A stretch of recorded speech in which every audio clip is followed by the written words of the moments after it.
Hello বন্ধুরা, good morning. Papai Sonai lifestyle ব্লগে তোমাদের অনেক স্বাগতম আর অনেক ভালোবাসা জানিয়ে আজকে আবার একটা নতুন ব্লগ শুরু করছি। কেমন আছো তোমরা? আশা করছি তোমরা খুব খুব খুব ভালো আছো আর আমিও খুব ভালো আছি। আজকে 1 মার্চ, শনিবার, আর বাপের বাড়িতে ভাইয়ের ফ্ল্যাটে আছি। আর তোমাদের সঙ্গে একটা জিনিস শেয়ার করছি। এই লক্ষ্মী ভাণ্ডারটা দেখো, খুব সুন্দর না? আমার তো খুব ভালো লেগেছে। আর এখানে দেখো ভাইয়ের বউ মেশিনে সাবান কাটছে। মেশিনটা আমি কিনে দিতে বলেছিলাম, পরে কেন বলো তো, ডেলি ভাইয়ের রোজ জামা কাপড় কাচতে হয়, সেই জন্য বলেছিলাম। আর এদিকে দেখো ননদ বাড়ি চলে যাবে বলে আলু ভাজা করবে বলে আলু কুটতে বসে গেছে। রুটি আলু ভাজা খাইয়ে ছাড়াবে।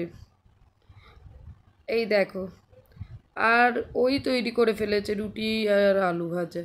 চলো টিফিনটা করে নিই। আর যেটা বলছিলাম তোমাদের, মানে আমি চাই আমরা যে কষ্টগুলো ভোগ করেছি বা যেগুলো সাফার করেছি, আমার ছেলের বউ বা আমার ভাইয়ের বউরা যেন সেইগুলো না করে। আমাদের সময় তো ওয়াশিং মেশিন বলে কিছুই ছিল না, বলো না? ওদের সময় আছে যখন, ওরা কেন কষ্ট করবে বলো না? আর এখানে আমি বাপের বাড়ি যাব বলে বাসে উঠে পড়েছি। বাসটা প্রচণ্ড ভিড় ছিল, এত দাঁড়িয়েছিলাম, মানে দাঁড়াবার জায়গাটুকুও নেই। আর এটা হাওড়ার ব্রিজ দেখো, ট্রেনে উঠে পড়েছি, অনেকটা বেলা করে দিয়েছে জানো তো। বড় ছেলেটা গেছিলো, আর একটু তো কি আবার কবে মামার বাড়ি আসবো এই করে। আর 1:30টায় বাড়ি এসে একটু ভাত বসিয়ে দিয়েছিলাম।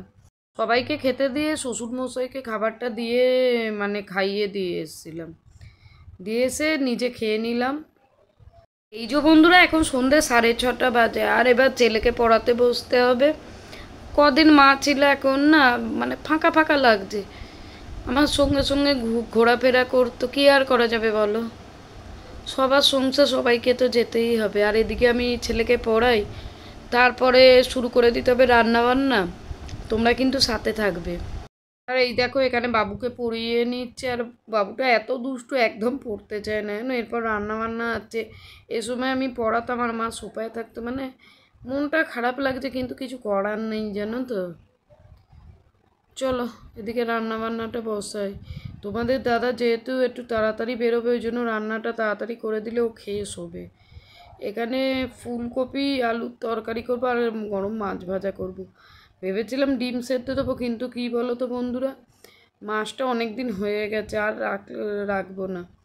থাক, মাছটা করে নিই, দরকার পড়লে মাছ শেষ হলে ডিম খাবো, তাও ভালো, বা নিরামিষ খাবো। আর এখানে দেখো সবার জন্য মাছ ভেজে নিচ্ছে। আর এই গরম মাছ ভাজা খারাপ লাগে না বলো?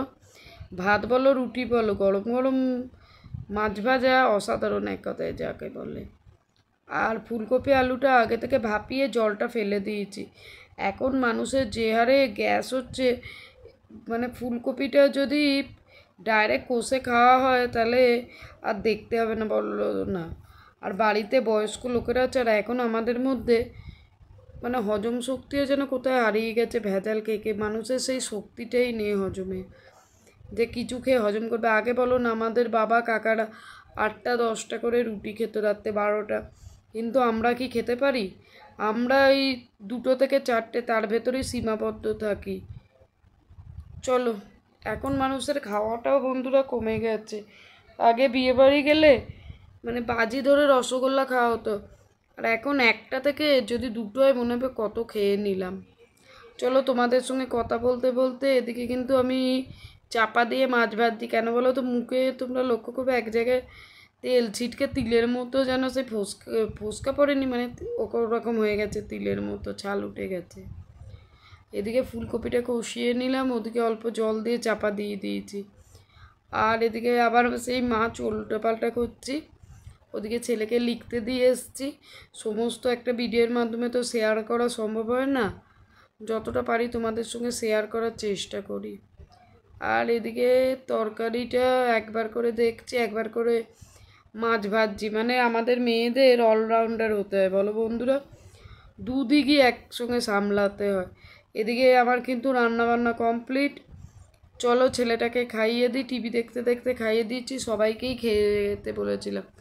তোমাদের দাদার খাওয়া কমপ্লিট, আর 10টা বাজে বললো, বাবা বললো আগে ছেলেটাকে খাওয়া, তারপর আমরা খাবো। তাহলে বন্ধুরা আজকের ব্লগটা এই পর্যন্ত শেয়ার করছি।